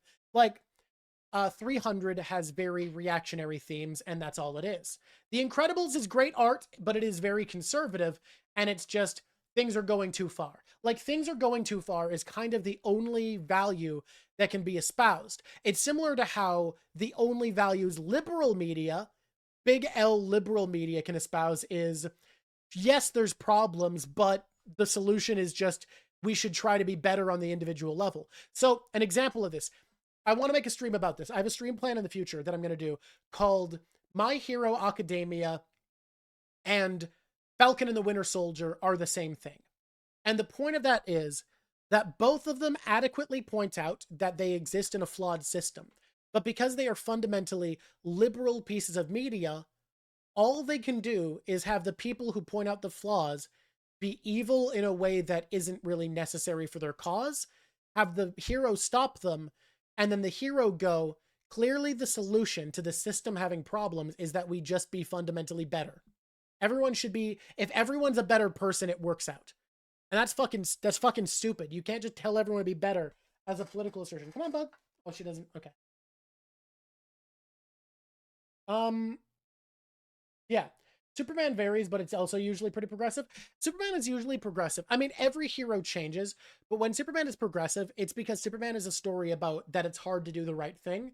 And to write stories about doing the right thing being hard, you have to do something really specific, right? You need to create a situation where figuring out what to do and its consequences requires evaluation. Reactionary politics leads you towards virtue ethics, where the right thing is always the right thing. Always obey authority. Never curse, never lie, etc. So those sorts of things are always that leads you to reactionary thinking. To make a story where doing the right thing is hard usually leads you to be more utilitarian, which is more usually associated with progressive values. It's the same reason that Invincible ends up being so progressive, because it's about that it's hard to do the right thing and why you should do it anyways. But for it to be hard to do the right thing, you need there to be moral nuance, and you need there to be a decision to make and consequence. You can't have a simple answer. And more often than not, a simple answer is more likely to be a reactionary answer. There are situations where that's not true. And while I think a lot of Zack Snyder's films are very right-wing, and I think there's a lot of right-wing elements in Man of Steel, you can kind of see that it is supposed to be about why it's hard to do the right thing. Pa Kent being like, no, don't save the bus full of children, protect yourself, debating the value of the self and the sacrifice of the self for the good of others, sacrificing your own values by killing someone to save lives. Like, he tried for sure. Yeah, overall, I think it is more likely that you'll end up with progressive values when you try to make doing the right thing nuance, when you try to make it interesting, when you make it a fun decision you have to make. Not fun for the person, but fun for the character, fun for the viewer, not the character. Yeah. All right. Anything else we need to cover? Does anyone else have any comments? Any thoughts? I'm going to make this a video. I don't know what to do about it being a video, man. Oh, let's go. I want to focus on the real world. Take a look at many Nepo babies popping up in One Piece, feeling like it could be Oda's commentary on our responsibilities based on our backgrounds and the consequence of our decisions. Your question is, how can we best square what our responsibilities could be based on who we are and where we live? We have different privileges based on those facts. How can we best learn what they are and how we can use them to make a difference? All right, Miguel. This is incredible. This is incredible. The best thing you can do to learn about your privileges is to speak with others. Ask them what your position looks like to them. Ask your friends what they think your privileges are. That sounds so stupid, but it's true. The best way to help the other way is to kind of talk about what are your privileges. Explain to people around you. Not in a lecture-y way, but just acknowledge it. I think the best thing, here's an interesting thing, right? People don't like what I'm about to say. It has become politically unpopular. Keep this in the video. Cricket, most of what I've actually, I think I want Narwhals to edit this because Cricket's busy. Narwhals, most of the Q&A section I think can be left out. I'll leave it to you if you think something's important. This should be left in.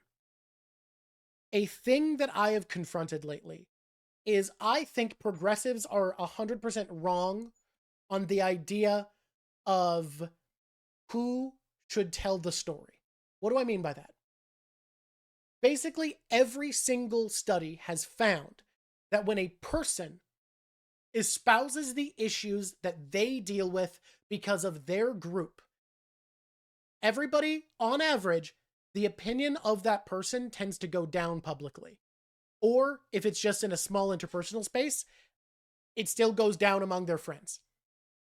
Yet, whenever someone speaks up about issues that don't affect them, that affect people of another group, people's perspective of them tends to get better. Which means you are a more appealing presenter, you gain fervor, you gain excitement around you, you build the momentum we're talking about, and you better help people.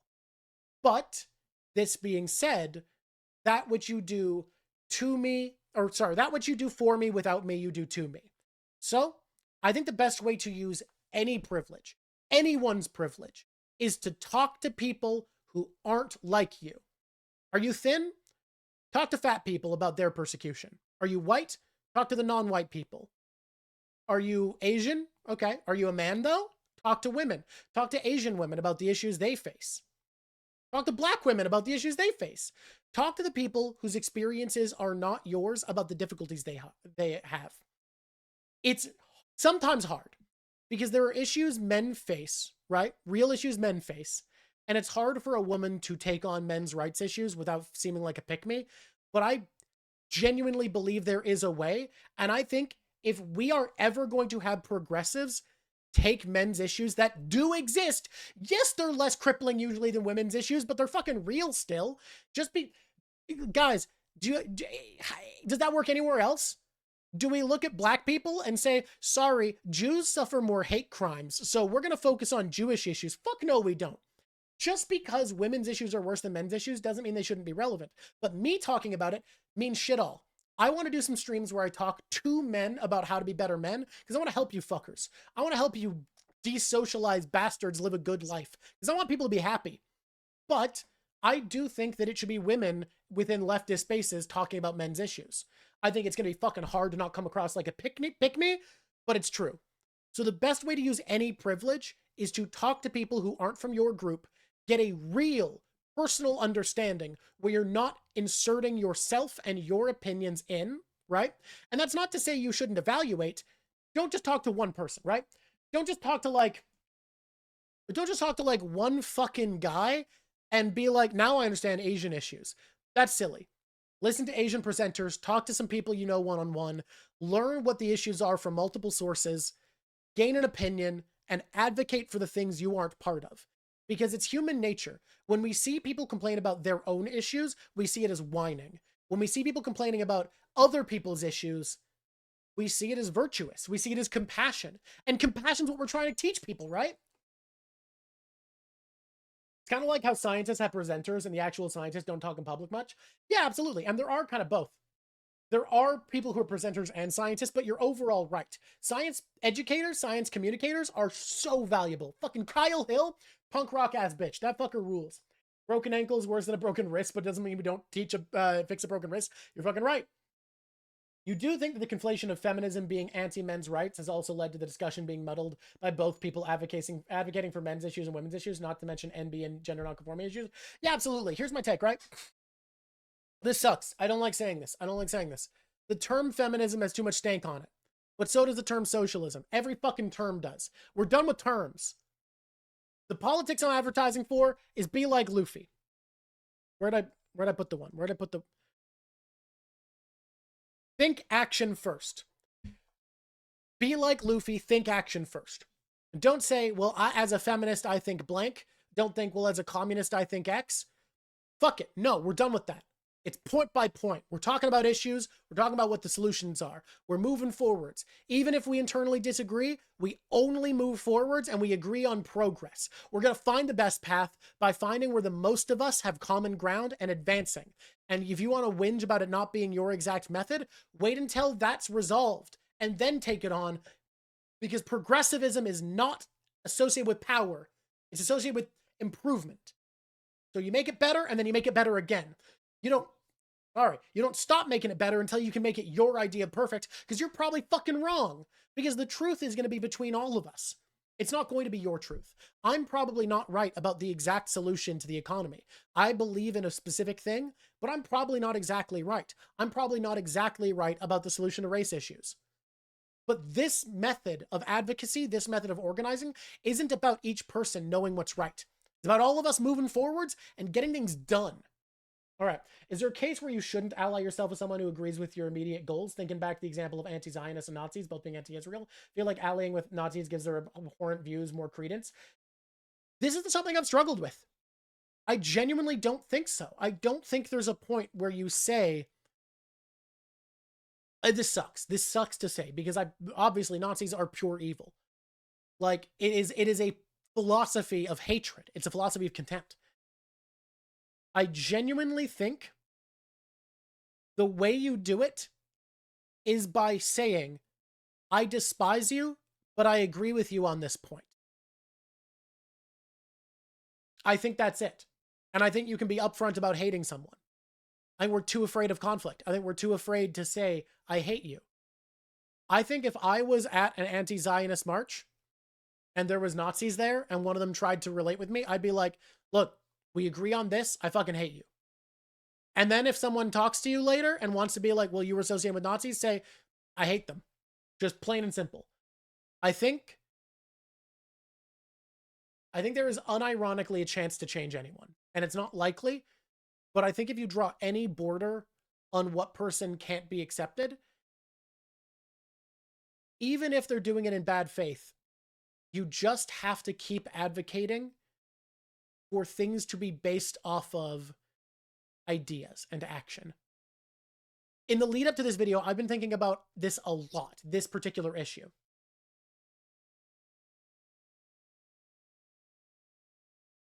You've been going through the Socialist Manifesto. Oh, we're in an ad break. Let me, whoop. Getting through the Socialist Manifesto, and yeah, we need much less infighting, much leftists, much more focus on working together to get things done first. Absolutely. It's just necessary.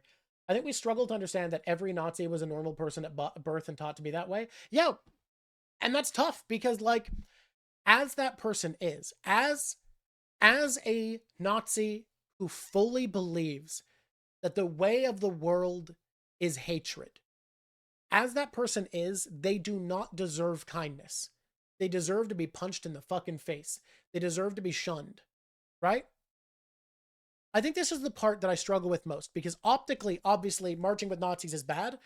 So I think where I would be is, if you are at a march, hear me out, right? If you're at a political march and someone shows up to be anti-Zionist wearing Nazi paraphernalia, I think beat the shit out of them. Why? Well, because I'm not advocating for violence in Minecraft. Don't actually hit anybody. But I think don't allow them to be there. Don't march with them. Why is that? Well, because Nazi paraphernalia and a Nazi flag are not statements of anti-Zionism. They are statements of anti-Semitism. That's the truth. So by marching with them while they are wearing that, you are no longer actually being big tent. You are just supporting that. But I think if someone who is a Nazi shows up and they're in plain clothes and you can't tell, and they don't say Nazi shit, you begrudgingly accept that they're marching with you. And if they start to say anti-Semitic shit, you know, you jump on their Minecraft server and beat the shit out of them. Like, that's the thing, right? When you're alongside someone, only accept them. I've been talking about this radical kindness, right? Maybe insert this earlier when I was talking about Nazis, narwhals, if you can. Like, introduce this earlier.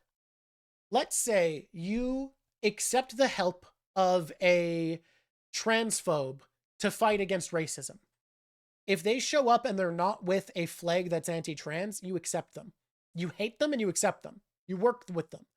But if they show up with a transphobic flag, they're not your ally because they are bringing another issue you disagree with that you must distance yourself from. That's the difference. And I think the reason that it feels so fantastical to say you would ever work alongside a Nazi is really specific. It's actually hard to imagine someone that consumed by hatred not showing up with the full gear, you know, not waving swastikas. And I think if they're doing that, you cannot go with them because they change the meaning of what you're doing. I don't like saying that in any circumstance you collaborate with a Nazi because it's an evil ideology. But I think the point of this, more what I'm saying is that if someone shows up without the paraphernalia and their issue they are presenting is just being anti-Zionist and that's all they bring up is not funding, I don't think this would happen. I don't think they would. I really don't think it would happen. But if it somehow is all they did, yeah, frankly, I think you have to. And the reason is that if you want a world where people can change and be better, at some point you need to allow them to step in. And it's not fair. Again, it really isn't. As a progressive assigned female at birth, I believe the hostility towards specifically cis, typically white men, but especially young men, is absolutely causing a dangerous divide and bitterness towards progressiveness from a younger age, absolutely, and influencing younger voters, absolutely. It's demoralizing when you're trying to speak with fellow AFABs who have valid reasons for their fear, but goddamn, you see so many young men so easily influenced by the right simply because the left is vocally not welcoming them. Yeah, absolutely. Hey guys, I'm going to be real. I'm going to be real with you. This sucks. This fucking sucks because a lot of progressives are going to hate this shit. And I say to them, I will ally you with you where you are my ally. But if you say cis white men do not interact, no, that is bigotry. Just because it is a group with social power, just because it is a group whose actions are more dangerous, and who is a group that on average perform worse as people. And I will say, on average, yeah, cis white dudes perform worse as people. They usually are less well socialized because they've been through less hardship. I think having that much social power and expectation corrupts people. And a lot of cis white men aren't great people. A lot of them. But I still think cis white men don't interact. Actually, fuck yourself. Like, that's not okay. And again, to the people who are doing this, you are still going to be my allies in so many things. You're going to be my ally in the fight against racism. Actually, wait, I guess you're not because you're racist to white people. Well, you'll be my ally against deportation, probably. You don't want death camps, I'm imagining. You'll be my ally for legalizing abortion. You'll be my ally for a lot of things. But I disrespect that idea. I'm asking for radical kindness, the type of kindness that's not fair to ask. And if you don't offer that, I think you aren't being a good progressive. Fascists and anti-Zionists tend to equate Judaism and Zionism because it leads to more anti-Semitism. I mean, absolutely. But also the US government does that, and also Israel does that. So, things are bad, dude. Things are bad. The whole... I did another stream about it, but the situation with Israel is real bad. Radical kindness is a fantastic slogan. That's what I want, man. I want radical kindness. And radical means dangerous levels of kindness. The kindness that's costly and exhausting. I want the type of kindness that makes you genuinely struggle to keep up with it the way that I do, because that's what's right. That's what's right to do. It's only easy for Luffy because he's Luffy. We can't all be him. We should all aspire to be him. I think there's more nuance to the my enemies can be my allies simply for the fact that it purely depends on the relationship to power. I don't know, man. I don't know, man. I think if someone has a closer relationship to power, yes, try to hold them to account when it's time for that conversation. But Sauce, that's the least effective manner of thinking. I want you to consider this, right? What you are advocating for is that if someone has more power to change things and you disagree with them on a key subject, you should reject the help that they, a more powerful person, offer in the space they do agree with you. I genuinely think that that's not, I think that's the opposite of effective thinking. I think you want to, because having power and doing wrong with it is worse than doing wrong with no power. And you're right, ethically. But I think if you want to affect the world, if you care, if what you care about is making the world better, it's the opposite.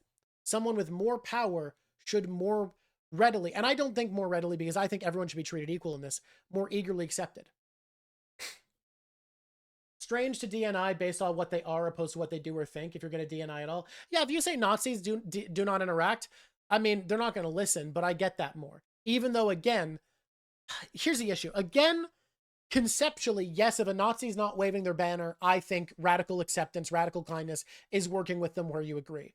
But isn't it hard to imagine someone that consumed by hate ever not just being out and out a Nazi? And you can't condone them when they're in the full getup. You can't condone them when they're saying Nazi shit.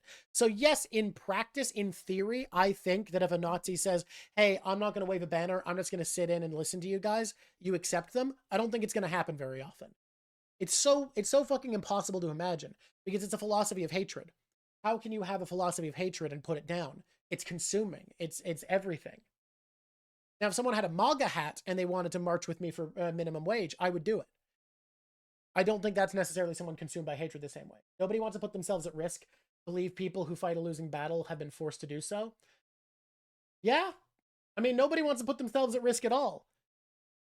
But it sucks. It's, again, I'm not being fair. But I once again want to reflect on this.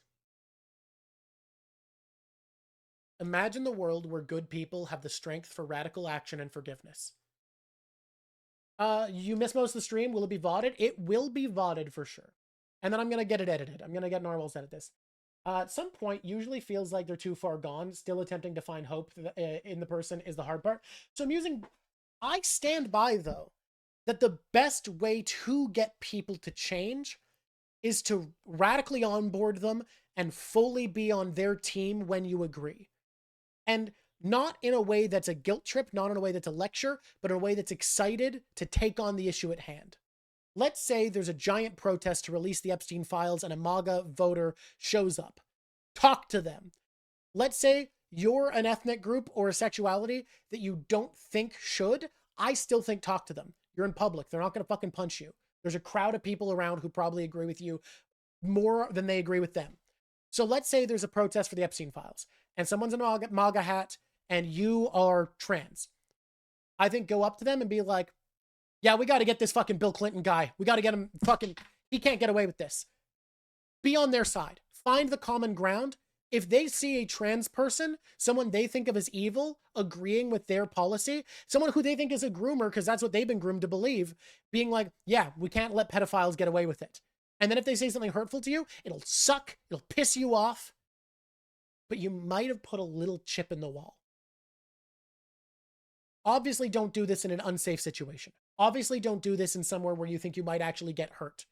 But in that fucking moment where there's a crowd of people around, do it.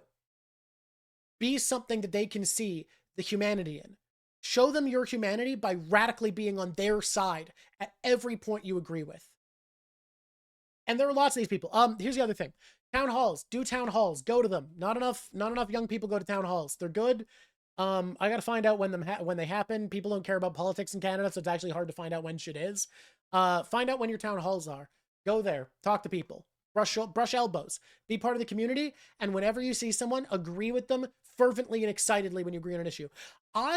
Everything I've accomplished in my life has been because of the power of contagious enthusiasm. I don't have the set of skills needed to accomplish what I want to in the world on my own. I just don't. It's not what I have. I don't have the ability. But I have found you can get so much done with the contagiousness of enthusiasm by being really excited and roping in someone with your excitement by acting like they're already there. And it's not manipulation. That's just human interaction. That's just being earnest, being honest and genuine with how you feel, and being so vulnerable with your enthusiasm that you're willing to risk being insulted. That's what it takes. That's what it takes to change the world. Wish I had a better camera. It's getting late here and the lighting's getting less bad. I feel like I look a lot less attractive than I did earlier. I haven't figured out good lighting from the sun source stat. You also need agents of middle ground, someone who seemingly doesn't fall into two teams per se, gradually loosening their binders. No. Here's the thing. You weren't here for this part, so I'm going to reiterate this for you, right? Be that person. Drop tribes. I'm a leftist and a progressive, but I don't want to present that. Drop tribalism. Don't be like, yeah, I'm your adversary, but this time, no. No acknowledgement of teams. Just be like, fuck yeah, dude, and be on their side. That's the way to bypass tribalism, because the second someone's on our side excitedly, we don't see the team as much. It starts to erode. The second there's someone cheering us on, if they're being genuine, if they're being earnest, if they're being real, if they have that feeling in their heart, it actually breaks down that barrier. Yeah, I'm just a dude and this shit sucks, right? Also, if you're a progressive white man, you have so much fucking power because racists are more likely to listen to you. You have so much ability to have this radical acceptance and enthusiasm. That's a way to use privilege for sure. Like, find common ground, lean into it. It's not always going to work, but it's going to work more often than anything else. Luffy's real. Not in that he's a real person. Luffy's real in that this idea of someone just having so much motivation and acceptance for others is able to get them on board, no matter how big of a deal they are. No, that's what's real. That's so human nature. You can absolutely just get people moving by being excited and pushing. Isn't really adding anything, just sort of corroborating what you're saying based on personal experiences. Many times you've spoken with a conservative older man about politics by accident, somehow managed to change their minds on a couple of topics because you were willing to listen to them and agree where they agreed on, so they didn't immediately write you off as unreasonable. Exactly. I think so much of why we're seeing the MAGA won't listen to reason thing is because people are coming at it with lectures and facts. And I hate to break it to you guys, there are probably places where policies you think are good haven't worked. And when someone has come to you with facts about when that happened, you didn't listen, because it's not how we work. We get defensive when our ideas are attacked. So instead, it should be about agreement and common ground. That's how to motivate people, because that's what gets us excited. That's what gets us moving. And then you moved on to the topic where you disagreed and you weren't unreasonable. Fucking yeah, it's so true.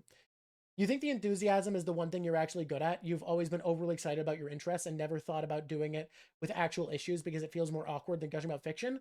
And RoboCat, I'm here to tell you, you're fucking wrong.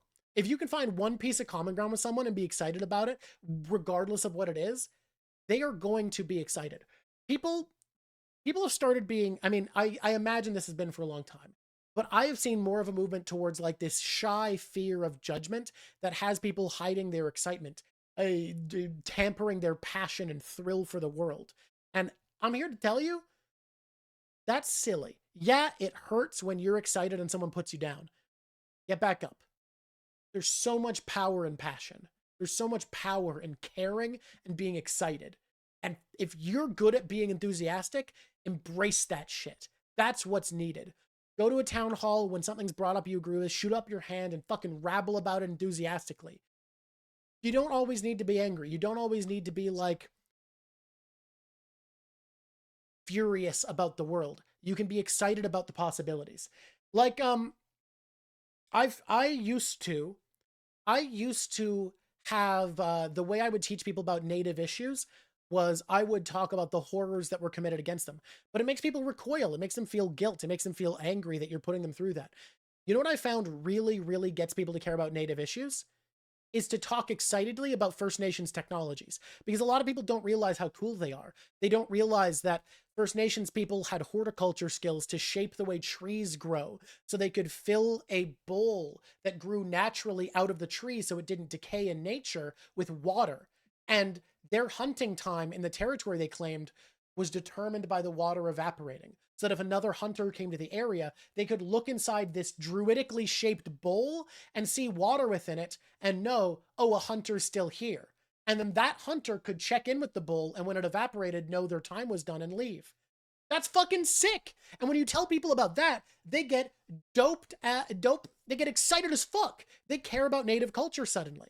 When you talk about it through this sad lecture of the things that have gone wrong, nobody gives a shit. Make them realize their humanity, make them relate to them. Yeah, because excitement is how you see humanity. Passion and emotion and caring. Luffy started with a dinghy and a dream, but you have a supportive family and the privilege of living in a Western nation. You often feel guilty for having to prioritize your own safety and survival over that of others. Do you feel like this is an excuse? You're living in reality and not a manga where you can meet a loyal pirate hunter in less than 5 chapters? Okay, two sides to this, right? Yes, you cannot go out there and meet your best friend for life immediately. That part's manga. Chances are very, very low of you getting hurt if you go out there. But I gotta be real. You're going to get hurt from inaction too. You're gonna get hurt by not making the friends you'd make by going out there and advocating. You're gonna get hurt by not liking yourself as much, by feeling helpless as politics spiral out of control instead of feeling like you fought as hard as you could. You might get hurt going out and protesting or advocating or going to a town hall or trying to talk to your member of parliament. You might get hurt by any of that. You might not meet friends, but you're not going to meet the people you can agree with by not doing it, right? You're not going to feel as good about yourself. You're not going to have this satisfaction, and that hurts. And if things start to change and get worse and you weren't one of the rocks tumbling down the hill to try to fight this, that's going to hurt. So it's a weird mix, right? Where sometimes you're being realistic. There are times where there's just a reasonable level of risk. I say all this, if you're in a town where trans people are being beat a lot of the time, it might be a time where being in the closet is necessary for your safety, or you have to move to a big city. That could be true. It could be true that you're not safe in public. But if there's a big protest, mostly with people who agree with you, yeah, you might get maced by the cops, but you'll probably, if you don't provoke anybody, be safe. And frankly, your rights are on the line. Life's hard. There's no like direct right thing to do in all courses. But I do think prioritizing your safety too much is similar to prioritizing like the safety of a state too much. You end up losing a lot of your freedom and power in it. Learning about Chinampas is what is now known in Mexico as city got you hooked on permaculture as well as a solar punk movement more broadly. Oh yeah, that's so much of the Mayan shit is so cool. I don't know the words well enough to know what you're talking about, but tons of Mayan permaculture is fucking awesome. It's amazing. You've been bonding with a young intern at your office through your mutual love of One Piece. Really hope that sharing excitement for the same media will help open up the opportunity to discuss important topics the series brings up. Fingers crossed, lol. Yeah, dude, fucking excitement's contagious. It's really good. It's awesome. Yeah, I do recommend trying to do more. I recently joined the NDP. I'm going to be trying to do some political organizing. I don't know what that's going to look like. The NDP are basically dead, and I'm hoping we can find someone.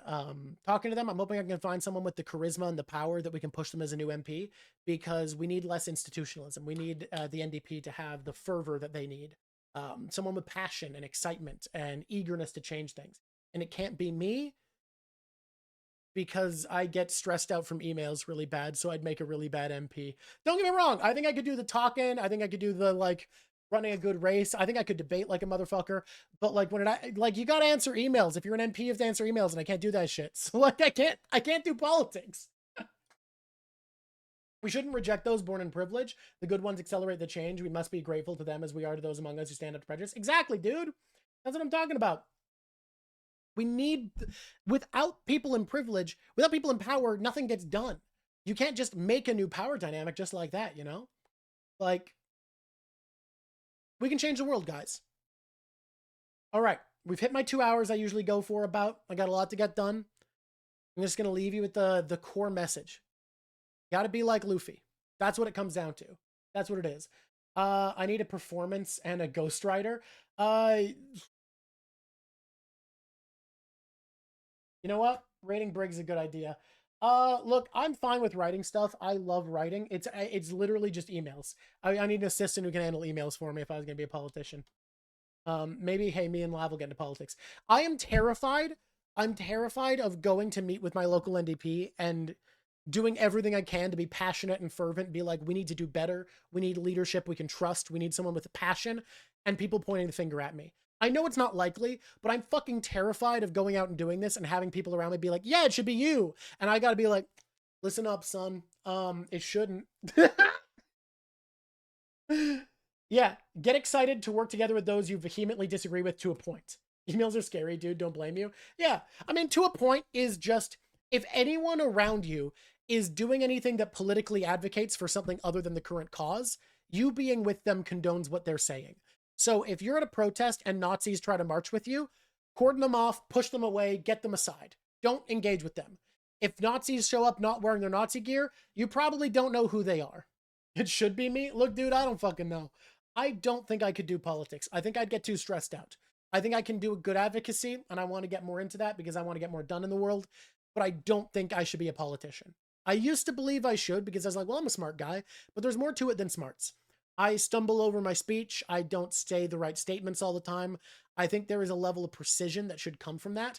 I look at someone like Zoran Mamdani, and I think that's someone who's doing a very good job at carrying their points. I think the best place I can be is being a better and better advocate. And I want to get better at that so that I can do so. Respect me so much. Wish for the kind of...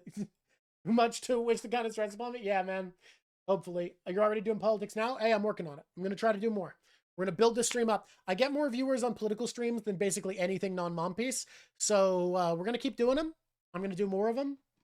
Gonna need to come up with more topics. Gonna need better lighting so that I don't look like this when it gets dark out. Politicians are a different breed. Some would say a worse breed, but then there's been good ones, so I wouldn't know. All right. I'm going to raid B. What's his name? Who was this again? Was this Briggs D? Who are we? What are we doing, dude? Briggs ADA. I have never watched Briggs. I know he, I used to watch a lot of BDL, or I can't remember his name. Is it BDL Law? I used to watch a lot of his content, but the algorithm stopped recommending it, and that's the only place I would see Briggs through.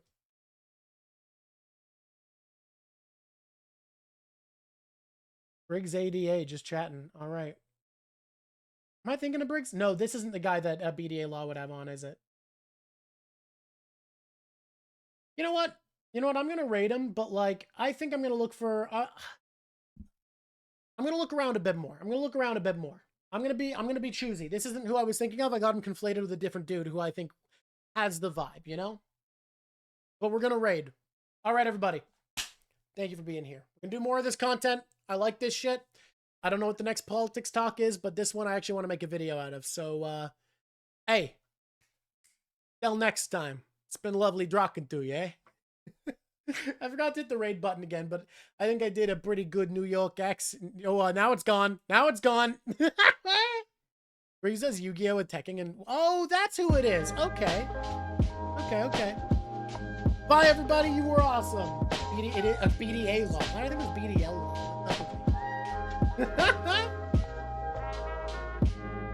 Oh, and bye, VOD viewers.